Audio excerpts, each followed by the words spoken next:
Welcome पिला माने welcome to मो ओडिया एजुकेशन। तुम मानक बहुत बहुत स्वागत। आज आमे गोटे नुआ विषय पढ़िबा जहा होची भग्नांश बा भग्न संख्या। तेबे पिला माने भग्नांश कहिले आमे कोन बुझुचे? भग्नांश कहिले भग्न भग्न माने कोन? भग्न माने भंगा बा भांगी जाइथिबा। अंश माने भांगी जाइथिबा अंश बा भग्न संख्या बा भांगी जाइथिबा संख्या ताको कुहा जाय भग्नांश। देख मो गोटे उदाहरण रे तुमको बुझाउची तुमे माने बुझी परिबो। मने करो मो पाखरे एठी 3 जण पिल्ला अछंती।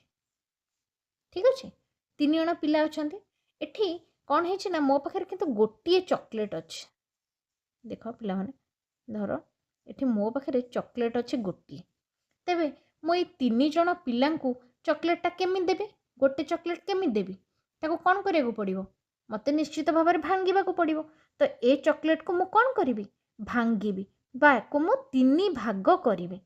ए चॉकलेट टी को मु कोन करिबी ना जेहेतु 3 जण पिला अछंती तेनु मु याको 3 भाग करिबी बा 3 खंड करिबी बा ताको भांगिबी। तेबे ए जो भांगी जाइथिबा अंश जो अंशटा भंगा हैला धरो ए पिलाटी को मु ए अंशटी देली भांगिबा अंशटी ए अंशटी देली गोटे अंश देली याकू आउ गोटे अंश देली याकू चॉकलेट रो आउ गोटे अंश देली याकू। तेबे ए जो अंश गुड़िक बा भांगी जाइथिबा अंश गुड़िक चॉकलेट रो याकू कुआ गला भग्नांश बा भग्न संख्या। बुझी हैला? एबे गोटिए चॉकलेट थिला एथिरु गोटिए भाग मु ए पिलाटी को देली आउ गोटिए भाग मु ए पिलाटी को देली आउ गोटिए भाग मु ए पिलाटी को देली। तेनु ए जो भांगी जाइथिबा अंश याकू ही कुहा जाय भग्न अंश। बुझी पालो पिला माने? तेबे याकू किपरि लेखा जाय ना भग्नांश को किपरि लेखा जाय? याकू जेतिकी भाग करा होईची सेटा लेखा हबो पिला माने तळे। देखो एमती गोटे गार देले ए गारटा को आमे कहिबा कोन ना विभक्त। कोन कहिबा? गारटा को आमे कहूचे विभक्त। याकू आमे विभक्त बोली कहूचे ए गार को। अच्छा जेतिकी भाग करा हिची एठी हम केते भाग करा हिची 1 2 3 भाग करा हिची तेनु 3 रखिबा आमे तळे। तापरे जो अंशटा आमे नबा जदि आमे गोटे अंश नेले ताले आमे लिखिबा 1 विभक्तक 3 बोली पढ़िबा बा 1 विभक्तक 3 बोली को कहिबा। काहेकि माने 3 भागरु गोटे भाग नेले ए पिलाटी गोटे भाग नेछि तेनु 1 विभक्तक 3 बोली आमे लिखिले। तो ए क्षेत्र रे ए जो ऊपर आमे जहा लिखिले ताकू कुहा जाय लब। कोन कुहा जाय पिला माने? ताकू कुहा जाय लब। तळे जहा को लिखिले ताकू कुहा जाय हर। एतिकी मन रख। कौन हैला पिला माने? ए जो गार आमे देले ताकू कहिले विभक्त ऊपर जहा लिखिले ताकू कहिले लब तळे जहा लिखिले ताकू कुहा गला हर। लब एवं हर। अच्छा हर केमिति आसिला ना जेतिकी भाग आमे करिचे ताहाकू तळे लिखिले बा सेटा हैला हर। सेथिरु जेतिकी अंश आमे नबा जदि आमे गोटे अंश नेले ताले एठी आमे लिखिबा 1 विभक्तक 3 माने 3 भागरु 1 भाग। याकू आमे केमिति पढ़ी परिबा ना 1 एमिति पढ़िबा केमिति 1 विभक्त 3 बा आउ कोन कहि परिबा ना 3 भागरु 1 भाग मध्य कहि परिबा। 3 भागरु 1 भाग। ताले ए जो पिलाटी ए पिलाटी को आमे केते देइचे 3 भागरु 1 विभक्त 3 देइचे।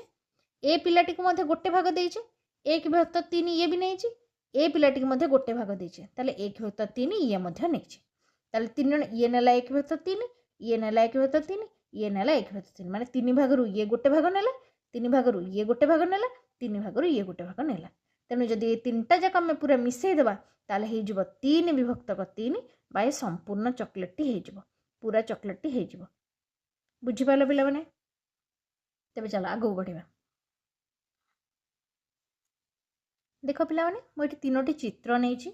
अच्छा एबे तुमे माने मते याको भग्नांश रे प्रकाश करी कहिबो जे एठी हमें केते लिखिबा भग्नांश। देखो एठी जो निया हेची ए जो गोलाकटी याको केते भाग करा हेची आगो देखो केते भाग करा हेची 1 2 3 4 5 6 भाग करा हेची।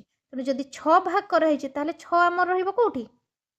हर रे रहिला 6 भाग। देखो ଯେତିକି ଭାଗ ହେଇଛି ଟୋଟାଲ ତାକୁ ଆମେ ଲେଖିବା ତଳେ। ତାହେଲେ 1 2 3 4 5 6 ଭାଗ ହେଇଛି, ତେଣୁ 6 ଲେଖିଲେ ତଳେ। ତାପରେ 6 ଭାଗରୁ କେତେ ଅଂଶ ରଙ୍ଗ ହେଇଛି, ଦେଖ ପିଲାମାନେ କେତେ ଅଂଶ ଆମର ରଙ୍ଗ ହେଇଛି। 1 2 3 ଅଂଶ, 3 ଭାଗ ରଙ୍ଗ ହେଇଛି, ତେଣୁ 3 ଭାଗଟା ଲେଖିବା ଉପରେ। ତାହେଲେ ରଙ୍ଗ ହେଇଛି ଆମର କେତେ ଭାଗ ନା 3 ବିଭକ୍ତକ 6 ଆମର ରଙ୍ଗ ହେଇଛି, ତେଣୁ 3 ହେଲା କ'ଣ, 3କୁ କୁହାଗଲା ଲବ। 3 ହେଲା ଲବ ଆଉ 6 ହେଲା ହର। ତାପରେ ଦେଖ ଏଇ ଚିତ୍ରରେ ଦେଖ ଏଠି ଆମର କେତେ ଭାଗ ଅଛି, 1 2 3 4 5 6। ଏଠି ମଧ୍ୟ ଆମର କେତେ ଭାଗ କରାହେଇଛି ନା 6 ଭାଗ କରାହେଇଛି। 6 ଭାଗରୁ ରଙ୍ଗ କେତେ ଭାଗ ହେଇଛି, 1 2 3 4। ତାହେଲେ 4 ଭାଗ ଆମର ରଙ୍ଗ ହୋଇଛି, ବୁଝିହେଲା। ତାପରେ ଦେଖ ତାପରେ ଚିତ୍ର, ଏଠି ଆମର ସମୁଦାୟ କେତେ ଭାଗ ହେଇଛି, 1 2 3 4 5 6 7 8 9 10 11 12 13 14 15 16। ତାହେଲେ ଏଠି ଆମର ସମୁଦାୟ କେତେ ଭାଗ ହେଇଛି ନା 16 ଭାଗ, ତେଣୁ 16 ରହିଲା ତଳେ। କେତେ ଭାଗ ରଙ୍ଗ ହୋଇଛି, 1 2 3 4 5 6 7 8। ତେବେ 8 ଭାଗ ଆମର କ'ଣ ହେଇଛି ନା ରଙ୍ଗ ହେଇଛି, ତେଣୁ 8 ରହିଲା ଉପରେ। କେମିତି ଲେଖା ହେବ ବୁଝିପାରିଲ। ଏଇଟା ହେଇଛି ରଙ୍ଗ ହୋଇଥିବା ଅଂଶ, ଠିକ୍ ଅଛି। ଯଦି ମୁଁ କହିବି ରଙ୍ଗ ନ ହୋଇଥିବା ଅଂଶ, ଏଠି ଆମେ ଦେଖିବା। ଦେଖ ସମ୍ପୂର୍ଣ୍ଣ କେତେ ଭାଗ ଆମର 6 ଭାଗ। 6 ଭାଗରୁ ରଙ୍ଗ କେତେ ଭାଗ ହୋଇନାହିଁ, ଦେଖ 1 2 3, 3 ବିଭକ୍ତକ 6 ରଙ୍ଗ ହୋଇନାହିଁ। ତେବେ 3 ବିଭକ୍ତକ 6 ରଙ୍ଗ ହେଇଛି ଆଉ 3 ବିଭକ୍ତକ 6 ରଙ୍ଗ ହୋଇନାହିଁ।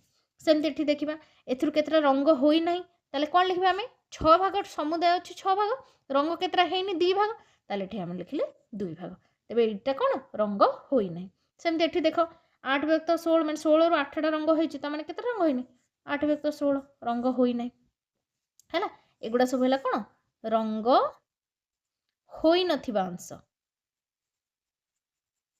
ହୋଇନଥିବା ଅଂଶ, ଠିକ୍ ଅଛି। ଆଉ ଏଗୁଡ଼ା ସବୁ ହେଲା କ'ଣ ରଙ୍ଗ ହୋଇଥିବା ଅଂଶ, ରଙ୍ଗ ହୋଇଥିବା ଅଂଶ। ବୁଝିପାର ପିଲାମାନେ, ଭାବୁଛି ତୁମେ ବୁଝିପାରିଥିବ। ଏଥିରୁ ଆମକୁ ଭଗ୍ନାଂଶ ବାହାର କରିବାକୁ ହେଲା। ଭଗ୍ନାଂଶ ଆମେ ଲେଖିଲେ ୟାକୁ କେମିତି ଆମେ ଭଗ୍ନାଂଶରେ ଲେଖିବା, ତାକୁ ଲେଖିଲେ ରଙ୍ଗ ହୋଇଥିବା ଅଂଶକୁ ଲେଖିଲେ, ରଙ୍ଗ ହୋଇନଥିବା ଅଂଶକୁ ମଧ୍ୟ ଲେଖିଲେ। ତେବେ ଚାଲ ଆଗକୁ ବଢ଼ିବା। ଦେଖ ପିଲାମାନେ, ଏବେ ଆମେ ପଢ଼ିବା ଏକକ ଭଗ୍ନ ସଂଖ୍ୟା କାହାକୁ କୁହାଯାଏ। ଏକକ ଭଗ୍ନ ସଂଖ୍ୟା।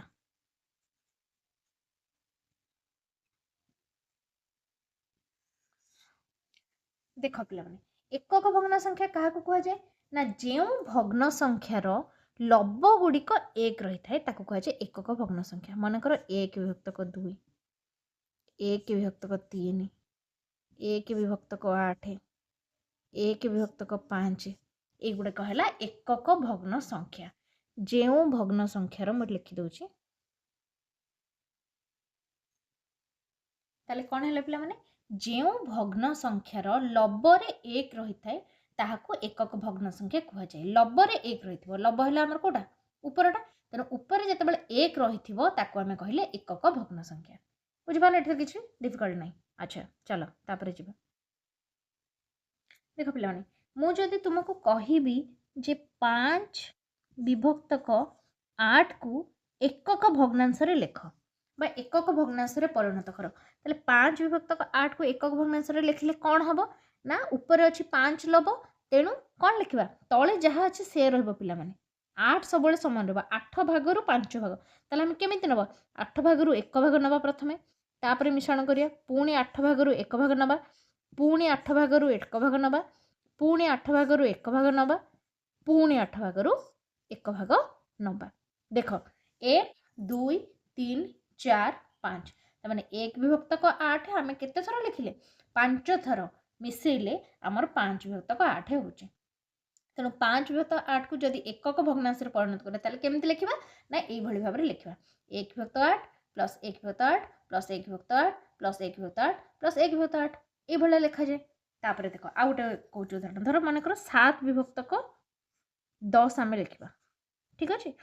7 ବିଭକ୍ତ 10କୁ ଏକକ ଭଗ୍ନାଂଶରେ ଲେଖିଲେ କ'ଣ ହେବ, ତାମାନେ এই যে 1 1 ଆମେ 7 ଥର ଲେଖିବା, ତାହେଲେ କ'ଣ ହେବ 1 ବିଭକ୍ତ 10 ପ୍ଲସ୍ 1 ବିଭକ୍ତ 10 ପ୍ଲସ୍ 1 ବିଭକ୍ତ 10 ପ୍ଲସ୍ 1 ବିଭକ୍ତ 10 ପ୍ଲସ୍ 1 ବିଭକ୍ତ 10 ପ୍ଲସ୍ 1 ବିଭକ୍ତ 10 ପ୍ଲସ୍ 1 ବିଭକ୍ତ 10। ଦେଖ କେତେ ହେଲା 1 2 3 4 5 7 ଥର ଲେଖିଦେଲି।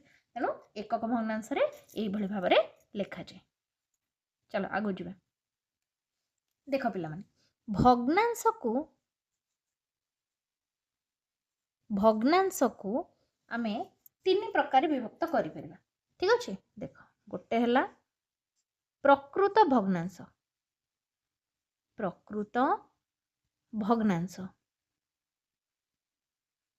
आ गोटे हला अप्रकृत भग्नांश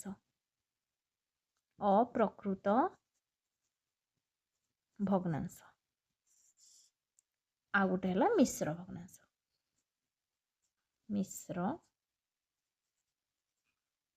भग्नांश। अच्छा ताले प्रकृत भग्नांश कौन, अप्रकृत भग्नांश कौन, आ मिश्र भग्नांश कौन आमे बुझिबा। एठी बुझे दोची देख आराम से बुझिबार किछ असुविधा नहीं। देख प्रकृत भग्नांश रे कौन हुए केमिति जानिबा। प्रकृत भग्नांश ना जेउ भग्नांशर लब छोट थिबो हर बड़ थिबो ताकू आमे कहिबा प्रकृत भग्नांश। लब छोट हर बड़। ठीक अछि प्रकृत भग्नांश कौन, लब छोट ऊपर छोट रहिबो तळ रहइबो हर थिबो बड़, सेटा हला प्रकृत भग्नांश। अप्रकृत भग्नांश रे कौन हबो ना लब बड़ आउ हर छोट बा सान। बुझिहेला प्रकृत रे हला लब छोट हर बड़, अप्रकृत रे हला लब बड़ आउ हर छोट थिबो। तापर जब आमे मिश्र को, अच्छा मिश्र कहिला आमे कोन बुझुचे ना एई अप्रकृत को भी आमे मिश्र रे परिणत करि परिबा, मिश्र को अप्रकृत करि परिबा। ठीक अछि मिश्र कहिले मिसी करि थिबो केमति देख दुई पूर्ण आमे एटा को कहिबा कोन दुई पूर्ण 1 विभक्तक 3 मनकर गोटे मु नेली एटा हला मिश्र। मिश्र माने कोन देख मोड बुझे दु तुम बुझि परिबो। दुई पूर्ण माने दुईटा पूरा अछि तापरे कौन कराई ना 3 भागरू 1 भाग कराई। बुझिपार पिला माने केमिति गोटे सहज उदाहरण मु तुम बुझौछि। देख पिला मु तुम बुझौछि बुझ देख मने कर एठी हमर 3टा पिजुली अछि। देख एठी 3टा पिजुली अछि मान कर सपोज पिजुली हो से हो जहा भी हो 3टा अछि। हमर 2 जण पिला थिले। ठीक अछि 3 जण पिला थिले मान 3 जण पिला थिले। अच्छा 3टा पिजुली थिला वर्तमान आमे ते मानको जे देई थांदे गोटे गोटे देई देथिले समस्त हो जाय थांदा। तापर कोन हैला ए 2 जण को 2टा पिजुली दिया हे जायछि। 2टा पिजुली 2 जण को देई देछि आमे याको गोटे देई देले पिजुली याको मध्ये गोटे पिजुली देई देले 2 जण पिला को देई देले। तापर कोन हैला ना तुमे पिजुली दउछो किछि माने पिला किछि आसी के तुमको तुम पाखरे पहुंची गले हला पिजुली खाइबा लोभरे आसी पहुंची गले आउ 2 जण पिला आसी मनकर पहुंची गले तुम पाखरे। एबे तो 2 जण पिला को 2टा पिजुली तुमे देई दिछो से ऑलरेडी खाई सालेनी ताको से 2 जण पिजुली 2टा खाई सालेनी आउ रहिला गोटे पिजुली आउ 2 जण पिला आसी पहुंची गले तुमको दुख लागुची देखि ताले कोन करिवो जे पिला गुडा आसी पहुंचले पाखरे ठिया हिचंती न देले भी खरा हबिबे कोन करिवा गोटे पिजुली तुम पाखरे अछि कि एबे अछंती पिला के जण ना 3 जण पिला अछंती तो एबे ऑप्शन कोन अछि से गोटे पिजुली रे आमे कोन करिवा ताकू भांगीबा बा ताकू काटिबा ताहले जे के आमे 3 जण को देई परिबा नहले देई परिबानी ताहले 2टा पिजुली को आमे कोन करले आगो देई देले। ई देखो दुई पूर्ण माने 2टा पिजुली आमे पूरा गोटा गोटा देई देले आउ जो गोटे पिजुली रहिला आकु ए 3 जण पिला को केमति दबा ना आकु कोन करबा आमे 3 भाग करबा ए पिजुली को आमे कोन करबा ना 3 भाग करबा। देखो एटा पिजुली आकु आमे कोन कले धरो सपोज आकु आमे 3 भाग कर देले एटा गोटे भाग एटा गोटे भाग एटा गोटे भाग तो आकु फाळे आकु गोटे भाग दे देबा आकु गोटे भाग दे देबा आकु गोटे भाग दे देबा तो सेईटा को आमे जो लेखिले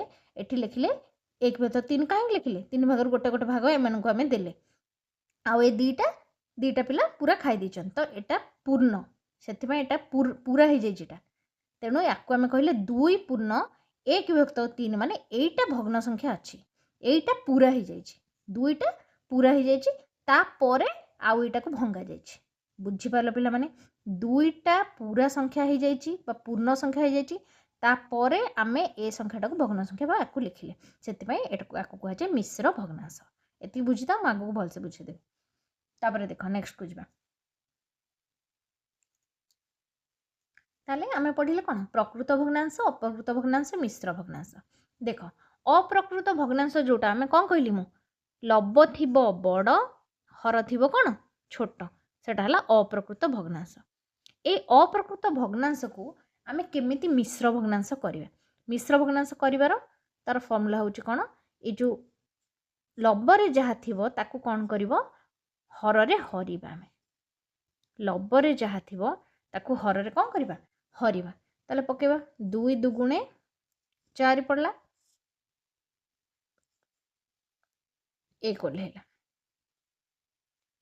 जेतिकी भाग शेष रहिला पिला माने देखो एठी 2 आमे 5 रे हरिले 2 दुगुणे 4 पकेले 1 ओल्हेला जोटा हला भागफल एटा हला भागफल एटा हला भाग शेष एटा हला भाजक एतिके आमे जानचे एटा भाज्य। अच्छा जोटा आमे एटा हला अपकृत भग्नांश। देखो अप्रकृत भग्नांश को मिश्र भग्नांश रे परिणत करिया। मिश्र भग्नांश करिवा। देखो अपकृत भग्नांश को मिश्र भग्नांश केमती करिवा ना जो अपकृत भग्नांश देथिबो लबटा बड़ थाए हर छोट थाए लब को आमे नबा भाज्य हर को नबा भाजक ताकू हरिबा। अच्छा 2 दुगुणे 4 होला 1 भाग शेष होला याको मिश्र भग्नांश रे केमिति लिखिबा। देखो 5 विभक्तक 2 को मिश्र भग्नांश रे लिखिले कौन हबो ना देखो जोटा भागफल सेटा को आमे नबा पूर्ण जोटा भागफल एटा को आमे नेले पूर्ण एटा हला भागफल। देखो जोटा भाग शेष ताको आमे नबा लबरे एटा हला कोन भाग शेषटा को आमे नेले विभक्तक केते दबा जोटा भाजक सेटा एठी लिखिबा एटा हला भाजक। बुझी पारलो पिला माने ना बुझी पारलो जेतेबेला आमे हरुचे जोटा भाग फल सेटा को आमे नेले पूर्ण 2 पूर्ण मिश्र रे जेतेबेला करबा सेटा पूर्ण संख्या बाहर 2 पूर्ण तापरे भाग शेषटा रहला ऊपरे भाजकटा रहला तळे ताले 2 पूर्ण 1 विभक्त 2 5 विभक्त 2 को मिश्र भग्नांश रे परिणत करले हबो केते 2 पूर्ण 1 विभक्त को 2 हेबो। बुझिबालो पिला माने आ गोटे उदाहरण एठी दे दोची तमे देखो। देखो सपोज एटा 5 विभक्त 2 न नै कि अलगा गोटे नै जाउची 7 विभक्त को 3 मन कर देछि एठी कोन करबा 7 विभक्त 3 को मिश्र भग्नांश रे परिणत करबा ताले एठी कोन करबा हरिबा। देखो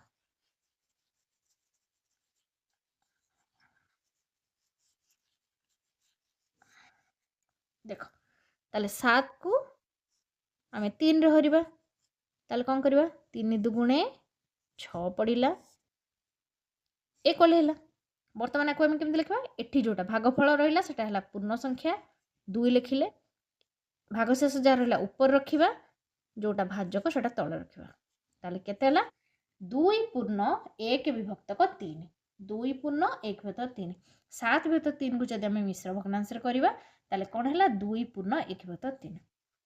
अच्छा तापरे पिला माने एठु देखो जदि मिश्र भग्नांश रे देइथिबो एवं आमको सेटा को अप्रकृत भग्नांश रे करबा को पड़ियो एटा को अप्रकृत भग्नांश केमति करबा एटा मिश्र रे अछि ए मिश्र भग्नांशटा को अप्रकृत भग्नांश केमिति करबा ना देखो कोन करी देखो याको जदि आमे अप्रकृत रे परिणत करबा ताले कोन करबा ना या संगे रे याको गुणा हबो एटा 3 आ 2 को कोन करा हबो ना गुणा हबो आ 2 आ 1 को कोन करा हबो गुणी सला परे एटा मिश्रण हबो।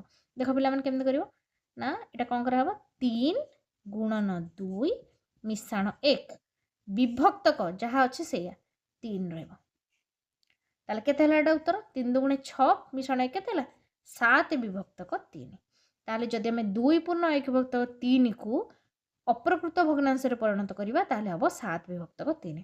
देख मैं आउ गोटे उदाहरण नहीं तुमको देखुचे।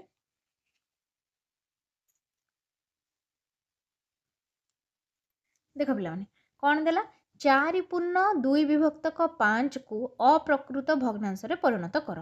तेज यहाँ आम मिश्र भग्नांश अच्छे आपको आम अप्रकृत भग्नांश करवा केमती करवा ना तुमको कही कौन कर 5 गुणन 4 या गुणिबा मिशाण यहाँ को ये मिसेबा जी गुण गुणा है तापर 2 मिसेबा विभक्तक केते रही अच्छी हर जी अच्छी से ही विभक्त रहा कौन है 5 20 देख 20 मिशाण 2 विभक्तक 5 ताले केते 20 2 केते 22 विभक्तक 5 यहाँ हो गला अप्रकृत भग्नांश।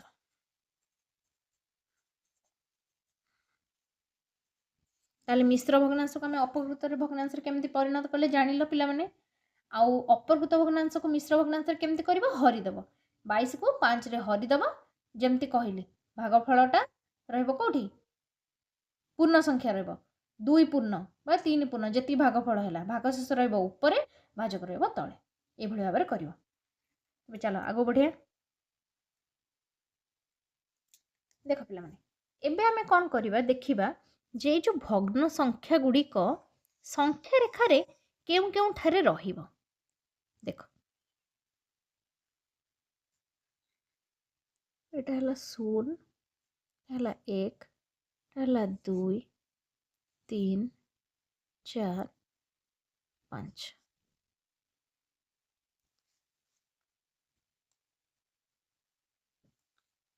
अच्छा तो पिला मन देखो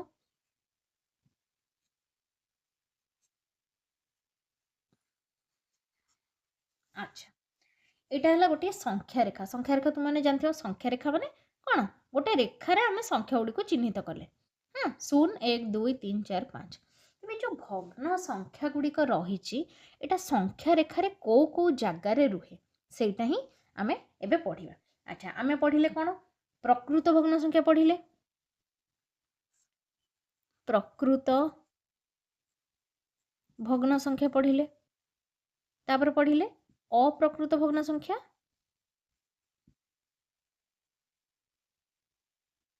बा मिश्र भग्न संख्या भी कहि परिया। अच्छा प्रकृत भग्न संख्या कौन है ना लब छोट हर बड़ थी अप्रकृत भग्न संख्या को मिश्र भग्नांश परिणत कर जोटा कि लब बड़ थी हर कौन थी छोट थी।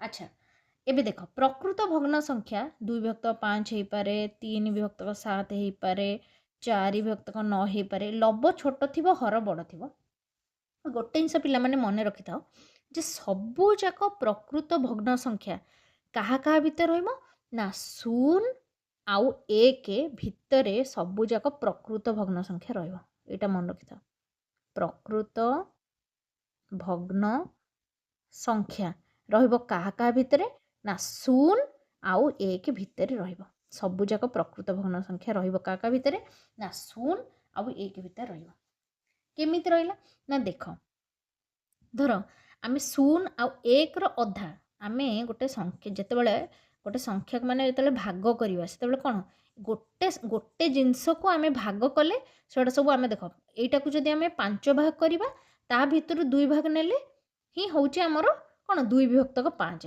तेणु गोटे संख्या को आम भाग करवा कह कि नहीं या जब आम 5 विभक्त 5 माने 1 हूँ कि नहीं गोटे पूर्ण संख्या आसो से गोटे पूर्ण संख्या बा 1 आसो केतेबेले ना आम जिते गोटे जिनस को आम भाग करुचे से आमर 2 विभक्त 3 जो सॉरी 2 विभक्त 5 3 विभक्त 5 4 विभक्त 5 5 विभक्त 5 हो तापरे जितेबाला आम 6 विभक्त 5 मनकर कहते 6 विभक्त 5 माने कौन 5 विभक्त 5 हो जाइए तापर आउ 1 विभक्त 5 से कौन हो ना यहाँ 1 पर पलि आसो किंतु जेते सब प्रकृत भग्न संख्या अच्छी बा लब छोट हर बड़ थी एगुड़ा सबू आसो क्या क्या भितर सी रे ना 0 आउ 1 भितर रे बुझीपार पे कहीं रे मुझे बुझुची देख मनकर यहाँ 2 विभक्तक 5 अच्छे आम सेमती कर 5 विभक्त 5 जितेबाला होगला 5 विभक्त 5 माने 1 होगला सेम तुम जहाँ भी नियो धर 3 विभक्त 7 अच्छी यहाँ जिते 4 विभक्तक 7 5 विभक्त 7 6 विभक्त 7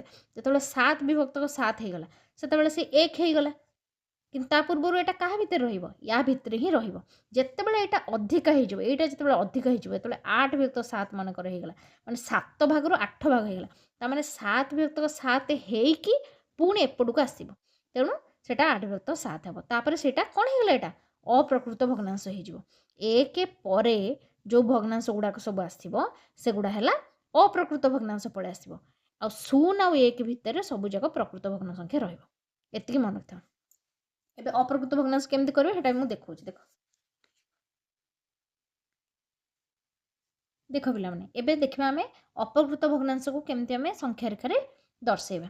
ଦେଖ ମନେକର ଗୋଟେ ଦେଇଛି 5 ବିଭକ୍ତକ 2 ମୁଁ ନେଉଛି ଛୋଟଟା ହିଁ ନେଉଛି 5 ବିଭକ୍ତକ 2 କୁ ଆମେ ସଂଖ୍ୟା ରେଖାରେ ଯଦି ଦର୍ଶାଇବା ତାହେଲେ 5 ବିଭକ୍ତ 2 ଆମକୁ କ'ଣ କରିବାକୁ ପଡ଼ିବ ନା ଆମକୁ ମିଶ୍ର ଭଗ୍ନାଂଶରେ ପରିଣତ କରିବାକୁ ପଡ଼ିବ।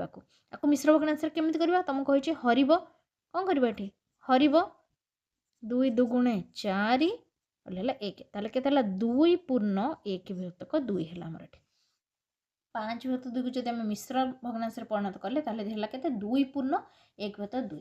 ତେବେ ଦେଖ ଏ ଯେଉଁ 2 ପୂର୍ଣ୍ଣ ମାନେ କ'ଣ ହେଇଛି ପିଲାମାନେ କହିଲ ଏ 2 ପର୍ଯ୍ୟନ୍ତ ଏଟା ହେଇଯାଇଛି 2 ପଳେଇ ଆସିଛି ଏଇଟା ହେଲା 2 ଭାଗରୁ 5 ଭାଗ ତା ମାନେ କ'ଣ 2 ଭାଗରୁ ଆମେ 5 ଭାଗ କେମିତି କରିବା ସେଟାକୁ ମିଶ୍ର କରିବା ତାହେଲେ 2 ପଳେଇ ଆସିଛି ତାପରେ କ'ଣ ହେଇଛି ନା 2 ପରେ ଏଇଟା ଆସିବ ଯେହେତୁ 2 ପୂର୍ଣ୍ଣ ହେଇଯାଇଛି ତା ମାନେ ଏଇଟା 2 ପରେ ହିଁ ଆସିବ। এই ଯେଉଁ ଅପକୃତ ଭଗ୍ନାଂଶଟି ଏଇଟା 2 ପରେ ଆସିବ କାହିଁକିନା 2 ପୂର୍ଣ୍ଣ ମାନେ 2 ପୂର୍ଣ୍ଣ ହେଇଯାଏ ପୁରା ହେଇଯାଇଛି 2 ପୂର୍ଣ୍ଣ 1 ବିଭକ୍ତ 2 ମାନେ ଏଠି 2 ପରେ କ'ଣ କରିବା ଆମେ 2 3 ଭିତରେ କ'ଣ କରିବା ଆକୁ ଆମେ 2 ଭାଗ କରିବା। ଦେଖ এই ଯେଉଁ 2 3 କୁ ଏଟା କରିଦେଲେ ଆମର କେତେ ହେଇଗଲା ଏଇଟା ଗୋଟେ ଭାଗ ହେଇଗଲା ଏଇଟା ଗୋଟେ ଭାଗ ହେଇଗଲା 2 ପୂର୍ଣ୍ଣ 1 ବିଭକ୍ତ 2 ମାନେ କ'ଣ ହେବ ଏଇଟା ହେଲା 1 ବିଭକ୍ତକ 2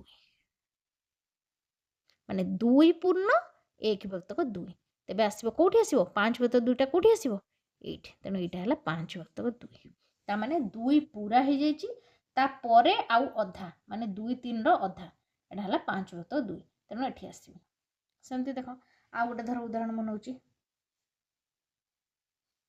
ଧର ଆମେ ନେବା 4 ବିଭକ୍ତକ 3 ଏଇଟା ମଧ୍ୟ ଗୋଟେ ଅପକୃତ ସଂଖ୍ୟା ଆକୁ ଆଗ କ'ଣ କରିଦେବା ମିଶ୍ର କରିଦେବା ତାହେଲେ କେତେ ହେଲା 3 କେ 3 କେ 3 1 ବିଭକ୍ତକ 3 ହେଲା ଏଇଟା ହେଲା ମିଶ୍ର ଭଗ୍ନାଂଶ ଆକୁ ଯେତେବେଳେ ଆମେ ମିଶ୍ର ଭଗ୍ନାଂଶ କରିଦେଲେ 1 ପୂର୍ଣ୍ଣ 1 ବିଭକ୍ତକ 3 ଆସିଲା। ଆଚ୍ଛା 1 ପୂର୍ଣ୍ଣ ମାନେ କ'ଣ 1 ପରେ 1 ପୁରା ଅଛି 1 ପରେ ସବୁ ଯାକ ଅପ୍ରକୃତ ଗୁଡ଼ାକ 1 ପରେ ହିଁ ଆସିବ 0 ଆଉ 1 ଭିତରେ ସବୁ ଯାକ ପ୍ରକୃତ ଭଗ୍ନ ସଂଖ୍ୟା ରହିବ ମାନେ ଲବ ବଡ଼ ଲବ ଛୋଟ ହର ବଡ଼ ଆଉ 1 ପରେ ଯେଉଁଗୁଡ଼ା ଆସିବ ସବୁ ଅପକୃତ ଭଗ୍ନ ସଂଖ୍ୟା 1 ପରେ ଆସିବ ଏଇଟା ମନେ ରଖିଥାଅ। ତାହେଲେ ଏବେ ଆମର କ'ଣ ହେଇଗଲା 1 ପୂର୍ଣ୍ଣ ହେଇଗଲା ତା ମାନେ 1 ପୁରା ହେଇଯାଇଛି ତା ବାଦ ଆଉ କେତେ ଭାଗ ଆମେ ୟାକୁ କରିବା ନା 1 ବିଭକ୍ତ 3 ମାନେ ୟାକୁ ଆଉ ଆମେ 3 ଭାଗ କରିବା ତ 3 ଭାଗ କେମିତି କରିବା ନା 1 2 ଦେଖ ଏଇଟା ହେଇଗଲା କେତେ ଏଇଟା ଗୋଟେ ଭାଗ ଏଇଟା 2 ଭାଗ ଏଇଟା 3 ଭାଗ ଏଇଠି ଯେତେବେଳେ ହେଇଯିବ ଆମର 3 ବିଭକ୍ତ 3 ହେଇଯିବ ମାନେ ଆଉ ଗୋଟେ ହେଇଯିବ ବୁଝିପାରିଲ ଏଇଟା ହେଲା ଏଇଟା 1 ଅଛି 1 ଯାଇକି ଆକୁ ଆମେ 3 ଭାଗ କରିଦେଲେ 2ଟା ଗାର କାହିଁକି କଲେ ନା 3 ଭାଗ ହେବ ଏଠି ହେଉଛି 3 ଭାଗ ଏଇଟା ଦେଖ ଗୋଟେ ଭାଗ 2 ଭାଗ 3 ଭାଗ ତ 3 ଭାଗରୁ 1 ଭାଗ ତା ମାନେ କୋଉଟା ହେଲା 1 ବିଭକ୍ତ 3 ତେଣୁ ଏଠି କ'ଣ ଆସିଲା 1 ପୂର୍ଣ୍ଣ 1 ବିଭକ୍ତ 3 4 ବିଭକ୍ତ 3ଟା କୋଉଠି ହେବ ନା ଏଇଠି ହେବ 4 ବିଭକ୍ତ 3 ମାନେ 3 ଭାଗରୁ 1 ଭାଗ ଏଠି ରହିଲା ଇଏ ହେଲା 1 ପୂର୍ଣ୍ଣ ଏଇଟା ହେଲା 4 ବିଭକ୍ତକ 3। ମନେକର ମୁଁ ଏଠି ଲେଖିଦେବି 2 ବିଭକ୍ତକ 3 ଧର ଏଇଟା ଲେଖିଦେଲି 2 ବିଭକ୍ତ 3 ମାନେ କେତେ ହେଉଛି 3 କେ 3 3 2 କେତେ ହେଉଛି 5 ବିଭକ୍ତ 3 ଦେଖ ଏଠି ଧର ମୁଁ 5 ବିଭକ୍ତ 3 କରିଦେଲି ଏଟା ମୁଁ କରିଦେଲି 5 ବିଭକ୍ତକ 3। ଆଚ୍ଛା 5 ବିଭକ୍ତ 3 କୁ ମିଶ୍ର କରିଦେଲେ କେତେ ହେଲା 1 ପୂର୍ଣ୍ଣ 2 ବିଭକ୍ତକ 3 ଆଚ୍ଛା 1 ପୂର୍ଣ୍ଣ ମାନେ 1 ପରେ ଆସିବ 1 ରହିଲା 1 ପରେ ଆସିବ 2 ବିଭକ୍ତ 3 ମାନେ ଆକୁ ଆମେ 3 ଭାଗ କଲେ ଏଥିରୁ 2 ଭାଗ ମାନେ 3 ଭାଗର 2 ଭାଗ କୋଉଟା ହେଲା ଏଇଟା 2 ଭାଗ ମାନେ 2 ବିଭକ୍ତ 3 ଏଠି ହେଲା ତେଣୁ 5 ବିଭକ୍ତ 3ଟା ଆମେ ଲେଖିବା ଏଠି 5 ବିଭକ୍ତକ 3 ତାହେଲେ 1 ପୂର୍ଣ୍ଣ 1 ପୂର୍ଣ୍ଣ 2 ବିଭକ୍ତ 3 ବା 5 ବିଭକ୍ତ 3 ଆମେ ଏଇଠି ଏଇ ଜାଗାରେ ଲେଖିବା ସଂଖ୍ୟା ରେଖାରେ ବୁଝିପାରିଲ ପିଲାମାନେ ଠିକ ଅଛି। ଆଚ୍ଛା ଏବେ ଆମେ ପିଲାମାନେ ଦେଖିବା ସମଭଗ୍ନ ସଂଖ୍ୟା। ଆଚ୍ଛା ସମଭଗ୍ନ ସଂଖ୍ୟା କାହାକୁ କୁହାଯାଏ ନା ଯେଉଁ ଭଗ୍ନ ସଂଖ୍ୟା ଗୁଡ଼ିକର ମାନ ସମାନ ହୋଇଥାଏ ତାକୁ ଆମେ ସମଭଗ୍ନ ସଂଖ୍ୟା ବୋଲି କହୁଛେ। ଦେଖ ଉଦାହରଣ କେମିତି ଦେଖିବା ଧର ଏଠି ମୁଁ ଦୁଇଟା ଚିତ୍ର ଦେଇଛି ଦେଖ ଏଠି ଗୋଟେ ଅଂଶକୁ ମୁଁ ରଙ୍ଗ କରିଦେଉଛି।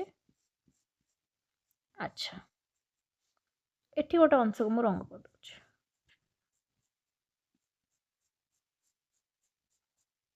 अच्छा ये चित्र दुईटे तुम मैंने कौन देखुच पिला मत कहला कौन लक्ष्य कर। अच्छा यहीटा को आम भग्नांश लिखले कौन लिखा पिला मैंने कह यहाँ केते भाग अच्छी दुई भाग अच्छी तेणु दुई रहा तले केते भाग रंग होती एक भाग रंग होती तेणु एक रहा ऊपर ठीक अच्छे। तापर से भाई यहीटा को लिखा यहाँ केते भाग कराई 1 2 3 4 भाग 4 रहा तले केते भाग रंग कराई ना 2 भाग रंग कराई तेणु दुई रहा ऊपर। अच्छा पिला मैंने देख लो ये जो चित्र तुम देखुच अच्छा यहीटा ए चित्रटा आउ ए चित्रटा समान ना नहीं देखा समान लगुच कि नहीं समान लगुच कि भग्नांश अलग अलग अच्छी कहीं ये एक भत दुई कहीं अच्छे दुई भत 4 कहीं अच्छी कहीं ना पिला माने आमे एठी 2 भाग रु 1 भाग करचे एठी 4 भाग रु 2 भाग करचे तेणु 2 भाग रु एठी 1 भाग जहा ए 4 भाग रु 2 भाग मध्य हैला सेया तेणु ए दुईटी को कहा जाए कौन सम भग्नांश ए दुईटी को आमे कौन कहले सम भग्नांश। बुझिल पिला माने देख 4 भाग रु 2 भाग देख 1 2 3 4 भाग रु 2 भाग आम जी ये अच्छी ये 2 भाग रु गोटे भाग से अच्छी तेणु 1 विभक्त 2 जहाँ 2 विभक्त 4 से सम भग्नांश बोली कहले या देख केमती कौन करवा देख हम कहूँ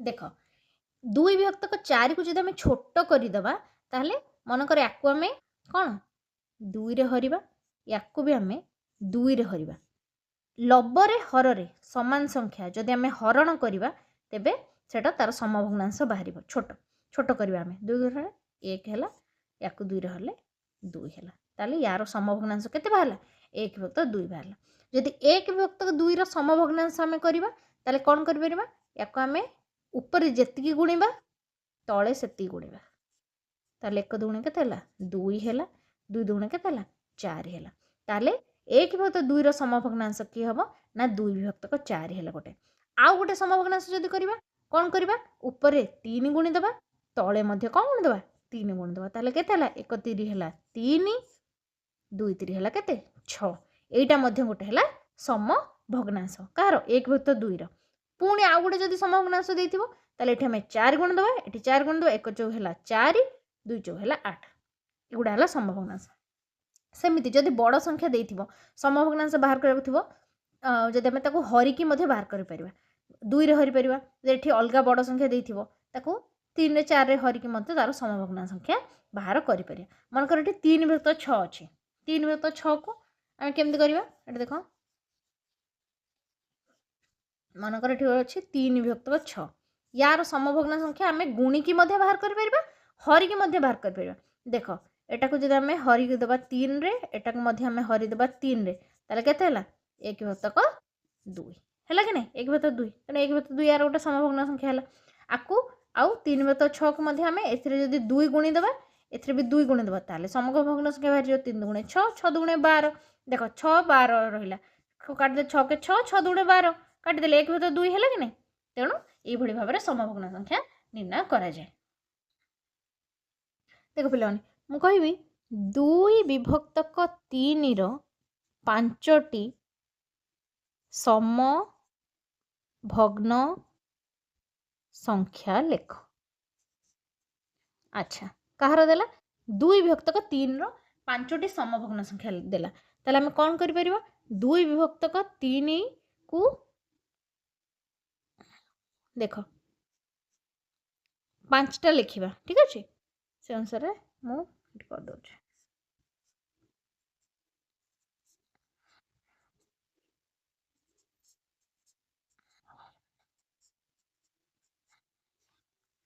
देख फास्ट कौन कले 2 विभक्त 3 को कही 2 रे गुणिब या भी 2 रे गुणिब 2 दुणे केते हला 4 विभक्त 3 दुणे 6 एटा हला गोटे समभग्न संख्या पुणी या कौन करबा 3 रे गुणिबा या 3 रे गुणिबा 6 विभक्त 9 एटा हला गोटे समभग्न संख्या देख एटा हला गोटे पुणी ताको 4 रे गुणिबा 8 3 चौ 12 एटा मध्ये हला गोटे समभग्न संख्या पुणी गुणिया 5 रे 10 विभक्त 15 हला गोटे समभग्न संख्या 6 रे गुणिबा 12 300 ହେଲା 18 ଏଇଟା ମଧ୍ୟ ହେଲା ଗୋଟେ ସମଭଗ୍ନ ସଂଖ୍ୟା। ତେବେ 5ଟି ସମଭଗ୍ନ ସଂଖ୍ୟା 2 ବିଭକ୍ତ 3 କିଏ କିଏ ହେଲା ନା 4 ବିଭକ୍ତକ 6 ଗୋଟେ ହେଲା, 6 ବିଭକ୍ତକ 9 ହେଲା ଗୋଟେ, 8 ବିଭକ୍ତକ 12 ହେଲା ଗୋଟେ, 10 ବିଭକ୍ତକ 15 ହେଲା ଗୋଟେ, ଆଉ 12 ବିଭକ୍ତକ 18 ହେଲା ଗୋଟେ। ଏଟା ହେଲା କାହାର 2 ବିଭକ୍ତକ 3ର 5ଟି ସମଭଗ୍ନ ସଂଖ୍ୟା ଆମେ ନିର୍ଣ୍ଣୟ କଲେ। এইভাবে ଯାହା ଦେଇଥିବ ତୁମେ 1 ବିଭକ୍ତ 3 ଦେଉ 5 ବିଭକ୍ତ 9 ଦେଉ ଯାହା ବି ଦେଉ ତୁମେ ତାକୁ ଗୁଣିକି ଫାଷ୍ଟ 2ରେ ଗୁଣିବ 3ରେ ଗୁଣିବ 4ରେ ଗୁଣିବ 5 ଗୁଣିବ ଏମିତି ଯଦି 4ଟା ଦେଇଥିବ ତାହେଲେ କେଉଁ ଯାଏଁ ଗୁଣିବ 5 ଯାଏଁ ଗୁଣିବ। ଯଦି ସେମିତି 6ଟା ଦେଇଥିବ ତାହେଲେ 2 ଗୁଣ 7 କରିକି ଗୁଣିବ। ସେମିତି ଯେତେ ଅଧିକା ଦେଇଥିବ ସେତେ ବାହାର କରିଦେବ, କିଛି ଅସୁବିଧା ନାହିଁ। ତେବେ ସମଭଗ୍ନ ସଂଖ୍ୟା ବାହାର କରିବା ପାଇଁ କ'ଣ କରିବ ନା ଉପରେ ଯେତିକି ଗୁଣିବ ତଳେ ସେତିକି ଗୁଣିବ, ଦେଲେ ତାର ସମଭଗ୍ନ ସଂଖ୍ୟା ବାହାରିବ। ଯଦି 5ଟି ଦେଇଛି ସେଥିପାଇଁ ମୁଁ ଫାଷ୍ଟ 2ରେ ଗୁଣିଲି, ତାପରେ 3ରେ ଗୁଣିଲି, ତାପରେ 4ରେ ଗୁଣିଲି, ତାପରେ 5ରେ ଗୁଣିଲି, ତାପରେ 6ରେ ଗୁଣିଲି। ସେମିତି ଯଦି ତୁମକୁ 6ଟା ଦେଇଥାନ୍ତା ତୁମେ ପୁଣି 2 ଗୁଣ 7 କରିଥାନ୍ତ, ଯଦି ପୁଣି ବାହାରିଥାନ୍ତା। ତ ବୁଝିପାରିଲ ସମଭଗ୍ନ ସଂଖ୍ୟା କେମିତି ନିର୍ଣ୍ଣୟ କରାଯାଏ।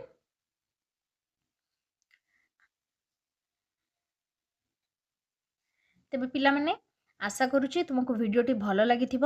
ଭଗ୍ନ ସଂଖ୍ୟାର ଆମେ ଅଧା ପଢ଼ିଲେ, ଆଉ ଆଗକୁ ରହିଛି ଭଗ୍ନ ସଂଖ୍ୟାରେ ବଡ଼ ସାନ କେମିତି ଚିହ୍ନିବା, ଭଗ୍ନ ସଂଖ୍ୟାରେ ଯୋଗ ବିୟୋଗ କେମିତି କରିବା, ସେଇଟା ଆମେ ପରବର୍ତ୍ତୀ କ୍ଲାସ୍ରେ ପଢ଼ିବା। ତେବେ ଆଜି ଯେତିକି ପର୍ଯ୍ୟନ୍ତ ପଢ଼ା ହେଲା ଭାବୁଛି ତୁମମାନଙ୍କୁ ଭଲ ଲାଗିଥିବ। ଘରେ ନିଶ୍ଚିତ ଭାବରେ ପ୍ରାକ୍ଟିସ୍ କରିବ। ରହୁଛି, ଥ୍ୟାଙ୍କ ୟୁ।